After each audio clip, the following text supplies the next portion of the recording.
So, welcome to part 5 of immunising your child against the primal wound. So, as a parent who is not adopted, you may be thinking, I can't understand what my child has been through. I can't understand this primal wound. I have no experience of that primal wound.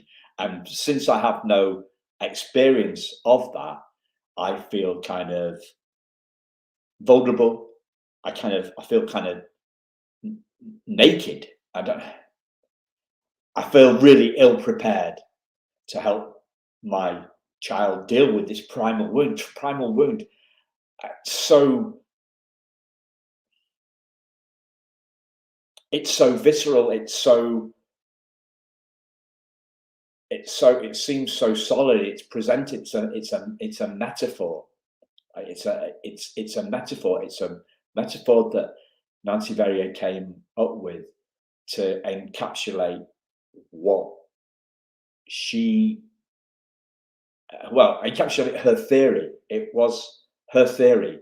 It's not her lived experience. Her lived experience is of a child an adopted child who was different to her biological child. Some different emotions going on. And that's what the primal wound seeks to do, really. It's to look at some feelings and turn that into a theory. And then that theory, for me, is really dangerous, because for me, it became a self-fulfilling prophecy. I didn't feel wounded until I read The Primal Wound. And then that primal wound kind of was at the forefront of my mind. It became a thing.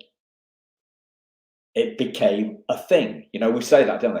I didn't even realize that the primal wound was a thing.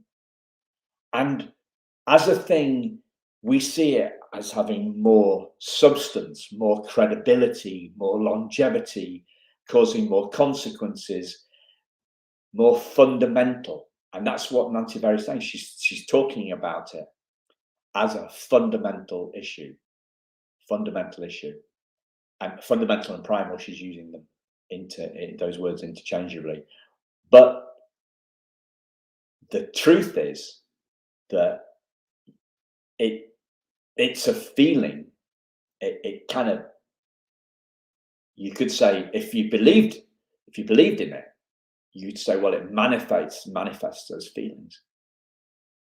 And the feelings that it manifests, as if it was a thing, are things like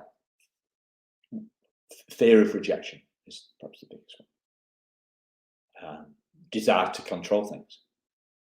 Now, I'm sure, because I know enough about how other people feel, because I've done my learning with non-adopted people, right? That's where I've learned my stuff, with non-adopted people. And they feel they're afraid of being rejected too. We're all scared of rejection.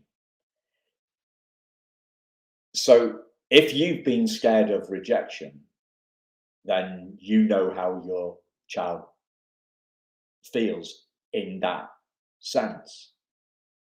And you've got a handle on that. You have lived experience of being afraid of being rejected, which is one of the things that Nancy Verrier says is part of the primal wound, fear of being rejected. So what's happening? We're talking here about feelings. Well, this is we're into metaphor territory here. I'm going to go into metaphor territory. So if we think about this massive storm, the storm raging of these feelings, these feelings that they threaten to overwhelm us, these big waves, yeah? The storm's blowing up. The waves are getting bigger and bigger, and they're threatening to engulf us. The fear of rejection, the fear that we're not good enough, the desire to control, the chaos that's going on in our heads. I think, yeah, you're all gonna relate to that, and that's what's going on within adopted people. It goes on within all people. Adoptees don't have the monopoly on this stuff. Nancy Verrier, in my opinion, is pinning the tail on the wrong donkey. She's taking what is human and pinning it on adoption. And maybe they're more prevalent. It may be that they're more prevalent, with people that have been through this stuff. It may be that they're more prevalent, but that storm rages, and then, like when we cry ourselves to sleep when we're a kid or something, it eventually, the storm dissipates. And we're still there. Our feelings come and go, but we're still there. We're still left behind. So the primal experience is us, that sense of us being us. And the storm is raging on the top and dissipating. But even in that storm, right down at the bottom of the seabed, is a sense of calm. So the storm either blows itself out as they do. The storm comes and goes, and we're left behind. Us, the essential us, the unwoundable us, because the primal wound is a way of describing feelings as if they are things, and if they are things, and if we are primally wounded, we identify ourselves as primally wounded, right? I am primally wounded. My child is primally wounded. Well,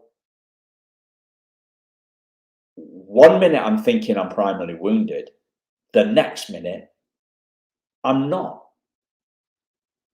I'm not feeling that. Identifying is some Latin word, is to make the same as. So we're saying that we are the storm rather than we are the peace. We are the choppy waves at the top of the sea rather than the stillness at the bottom of the ocean above the seabed. And I have to say to you that we are that peace, because the storm comes and goes, but the peace is always present. It's switching metaphors. It's the space between the music. It's the gaps between the music. It's the silence between the argument. It's the moments of silence between the arguments.